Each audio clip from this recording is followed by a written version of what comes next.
ಈ ಸೋಷಿಯಲ್ ಮೀಡಿಯಾದಲ್ಲಿ hype create ಆಗಿಬಿಟ್ರೆ ಒಂದು ಸಿನಿಮಾಗೆ ತುಂಬ ಜನ ಅದನ್ನ ನೋಡಿ ಅವರಿಗೆ ವರ್ಕೌಟ್ ಆಗಲಿಲ್ಲ ಅಂದರೂ ಕೂಡ ಎಲ್ಲಿ ವರ್ಕೌಟ್ ಆಗಲಿಲ್ಲ ಅಂತ ಹೇಳ್ಕೊಂಡ್ರೆ ನನ್ನ ಬೇರೆ ಥರ ನೋಡೋಕ್ಕೆ ಶುರು ಮಾಡ್ತಾರೆ ಅಂತ ಅವರು ಆ ಹೈಪನ್ನು ಒಂದು ಗುಂಪಿನಲ್ಲಿ ಗೋವಿಂದ ಅನ್ನೋಕ್ಕೆ ಶುರು ಮಾಡಿಬಿಡ್ತಾರೆ.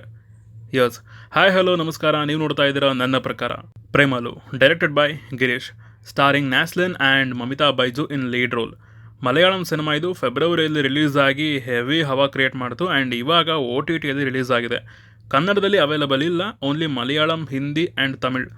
ನಾನು ಒರಿಜಿನಲ್ ಭಾಷೆಯಲ್ಲಿ ಸಿನಿಮಾ ನೋಡಿದ್ದಾಯಿತು. ಸೊ ಮಾತಾಡುವ ಸಿನಿಮಾ ಕೊಟ್ಟಂತಹ ಎಕ್ಸ್ಪೀರಿಯನ್ಸ್ ಹೇಗಿತ್ತು ಅಂತ ಆ್ಯಂಡ್ ನನಗೇನು ಇಷ್ಟ ಆಯ್ತು, ನನಗೇನು ಕಷ್ಟ ಆಯ್ತು ಅಂತ ಕಂಪ್ಲೀಟಾಗಿ ತಿಳಿಸ್ಕೊಡ್ತೀನಿ. ಆ್ಯಂಡ್ ಅದಕ್ಕಿಂತ ಮುಂಚೆ ಚಾನಲ್ಗೆ ಫಸ್ಟ್ ಟೈಮ್ ಬಂದಿದ್ರೆ ವೀಡಿಯೋನ ಫುಲ್ ನೋಡಿ, ಇಷ್ಟ ಆದರೆ ಮಾತ್ರ ಸಬ್ಸ್ಕ್ರೈಬ್ ಮಾಡಿಕೊಂಡು ಸಪೋರ್ಟ್ ಮಾಡಿ. ಪ್ರೇಮಲು ಸಿನಿಮಾದ ಒನ್ ಲೈನ್ ಸ್ಟೋರಿ ವಿಚಾರಕ್ಕೆ ಬಂದರೆ, ಸಚಿನ್ ಲೈಫಲ್ಲಿ ತುಂಬ ರಿಜೆಕ್ಷನ್ಗಳನ್ನು ಫೇಸ್ ಮಾಡಿರ್ತಾನೆ. ಸ್ವಲ್ಪ ಇದೆಲ್ಲದರಿಂದ ಹೊರಗೆ ಬರಬೇಕು ಅಂತ ಗೇಟ್ ಕೋಚಿಂಗ್ಗೆ ಹೈದರಾಬಾದ್ಗೆ ಅಂತ ಹೋಗ್ತಾನೆ.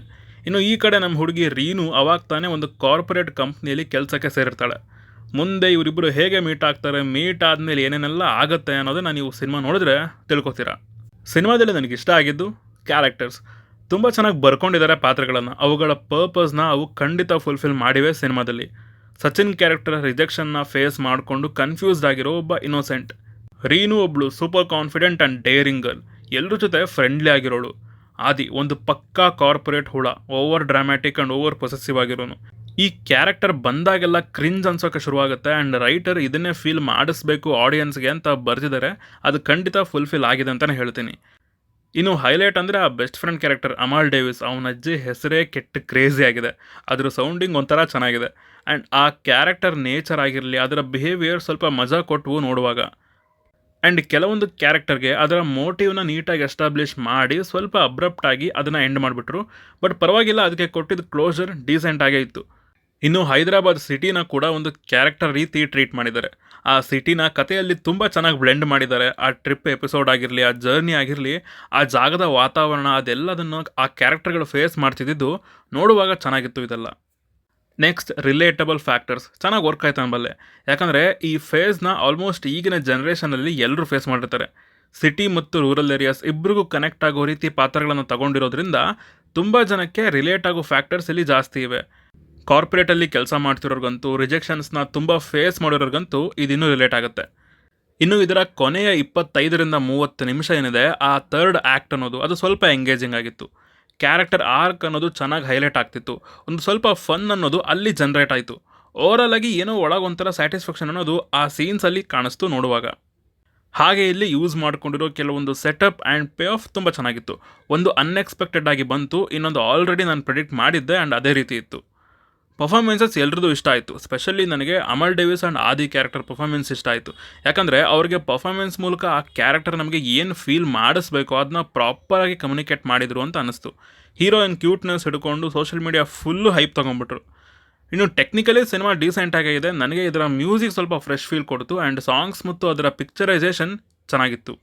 ಇನ್ನು ಸಿನಿಮಾದಲ್ಲೇ ನನಗೆ ಕಷ್ಟ ಆಗಿದ್ದೇನಂತಂದರೆ thin plot and duration. Literally ಕಥೆಲಿ ಅಷ್ಟೊಂದು ದಮ್ ಇಲ್ಲ. ಒಂದು ಸಣ್ಣ ಸಿಚುವೇಶನ್ ಹಿಡ್ಕೊಂಡು ಅದರ ಸುತ್ತ ಸುಮ್ಮನೆ ಲೆಂತಿ ಕಾನ್ವರ್ಸೇಷನ್ಸ್ನ ತಂದು ಡ್ರ್ಯಾಗ್ ಮಾಡಿದ್ದಾರೆ.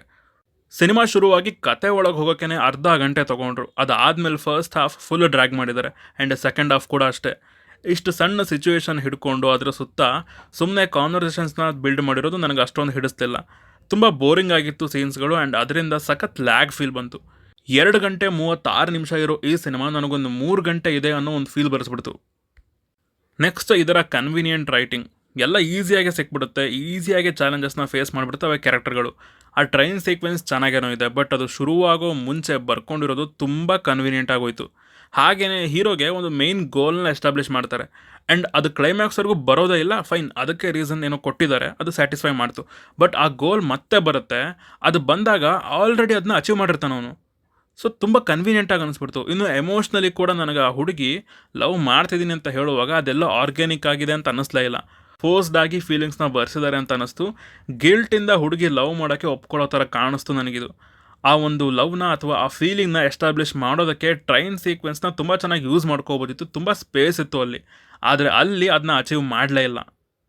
ಇನ್ನು ಕಾಮಿಡಿ, ಫನ್ ಎಲ್ಲಿ ಗುರು? ಅಬ್ಬಬ್ಬ ಅಂದರೆ 2-3 ಸಲ ನಕ್ಕಿರ್ಬೋದು ನಾನು ಸಿನಿಮಾ ನೋಡುವಾಗ. ಅದು ಆ ಲಾಸ್ಟ್ 25 ನಿಮಿಷದಲ್ಲಿ. ಅದು ಬಿಟ್ಟರೆ ಆ ಟೆಲಿಸ್ಕೋಪ್ ಸೀನ್ ಅಷ್ಟೇ. ಸುಮ್ಮನೆ ಸೋಷಿಯಲ್ ಮೀಡಿಯಾ ಹೈಪ್ ನೋಡಿಕೊಂಡು ಫುಲ್ಲು ಕಾಮಿಡಿ, ಶುರುವಿಂದ ಕೊನೆವರೆಗೂ ಬರೀ ನಗುನೆ ಅದು ಇದು ಅಂದ್ಕೊಂಡು ಎಕ್ಸ್ಪೆಕ್ಟೇಷನ್ ಹುಟ್ಟಿಸ್ಬಿಟ್ರು. ಓವರಾಗಿ ಹೈಪ್ ಕೊಟ್ಬಿಟ್ರು. ಬಟ್ ಸೀರಿಯಸ್ಲಿ ನನಗೆ ನಗು ಬರಲಿಲ್ಲ ಗುರು. ಇನ್ನು ಆ ಕ್ಲೈಮ್ಯಾಕ್ಸ್ ಕೂಡ ಅಷ್ಟೇ, ಅಲ್ಲಿ ಪ್ರಾಪರಾಗಿ ಫೀಲ್ ಆಗೋಕ್ಕೆ ಬಿಡಲಿಲ್ಲ. ಈ ಕಡೆ ಏನೋ ಫನ್ ಕ್ರಿಯೇಟ್ ಮಾಡೋಕ್ಕೆ ಹೋದ್ರು, ಅದಷ್ಟು ಸೆನ್ಸ್ ಅನ್ನಿಸ್ಲೇ ಇಲ್ಲ. ಯಾವುದಾದ್ರೂ ಒಂದನ್ನು ಫೀಲ್ ಆಗೋಕ್ಕೆ ಬಿಟ್ಟಿದ್ದರೆ ಚೆನ್ನಾಗಿರೋದು ಅಂತ ನಂಗೆ ಅನ್ನಿಸ್ತು. ನನ್ನ ಪ್ರಕಾರ ಇದೊಂದು ಡೀಸೆಂಟ್ ಒನ್ ಅನ್ಬಲ್ಲೆ, ಒಂದು ಸಲ ನೋಡ್ಬೋದು. ಬಟ್ ಲೆಂತ್ ಏನಿಸ್ತು ನನಗೆ, ಹಾಗೆ ಎಮೋಷ್ನಲ್ ಕನೆಕ್ಷನ್ ಸಿಗಲೇ ಇಲ್ಲ. ಬಟ್ ಕ್ಯಾರೆಕ್ಟರ್ಸ್ನ ಚೆನ್ನಾಗಿ ಬರ್ಕೊಂಡಿದ್ದಾರೆ. ತುಂಬ ಜನಕ್ಕೆ ವರ್ಕ್ ಆಗಿರ್ಬೋದು ಆ್ಯಂಡ್ ನೋಡೋರ್ಗೂ ವರ್ಕ್ ಆಗ್ಬೋದು. ನನಗಷ್ಟು ವರ್ಕೌಟ್ ಆಗಲಿಲ್ಲ ಈ ಸಿನಿಮಾ ಅಂತೀನಿ. ಸಿನಿಮಾ ಪಾರ್ಟಲ್ಲಿ ನನಗೆ ವರ್ಕ್ ಆಯಿತು ಅನ್ಬಲ್ಲೆ. ಕೆಲವೊಂದು ಸೀನ್ಸ್ ಅಷ್ಟೇ ನನ್ನ ಸ್ಯಾಟಿಸ್ಫೈ ಮಾಡಿದ್ದು. ಓವರಾಲ್ ಪ್ಯಾಕೇಜಾಗಿ ತೊಗೊಂಡ್ರೆ ಸಿನಿಮಾ ಅಷ್ಟು ವರ್ಕೌಟ್ ಆಗಲಿಲ್ಲ ನನಗೆ. ನನ್ನ ರೇಟಿಂಗ್ಸ್ ಈ ಸಿನಿಮಾಗೆ 3/5. ಸೊ ಇದಿಷ್ಟು ನನಗೆ ಸಿನಿಮಾ ನೋಡಿ ಹೇಳಬೇಕು ಅಂದ್ಕೊಂಡಿದ್ದಂತಹ ವಿಚಾರಗಳು. ನೀವೇನಾದರೂ ಸಿನಿಮಾ ನೋಡಿದರೆ ನಿಮಗೆ ನನ್ನ ಸ್ವಂತ ಕೆಳಗಡೆ ಕಮೆಂಟ್ಸಲ್ಲಿ ತಿಳಿಸಿ. ಹಾಗೂ ನೀವು ನಮ್ಮನ್ನು ಇನ್ಸ್ಟಾಗ್ರಾಮ್ ಮತ್ತು ಟ್ವಿಟರ್ನಲ್ಲಿ ಕೂಡ ಫಾಲೋ ಮಾಡ್ಬೋದು ಸಿನಿಮಾದ ಅಪ್ಡೇಟ್ಸ್ಗಾಗಿ. ಸೊ ಸಿಗೋಣ ಮುಂದಿನ ವಿಡಿಯೋದಲ್ಲಿ. ಬಾಯ್.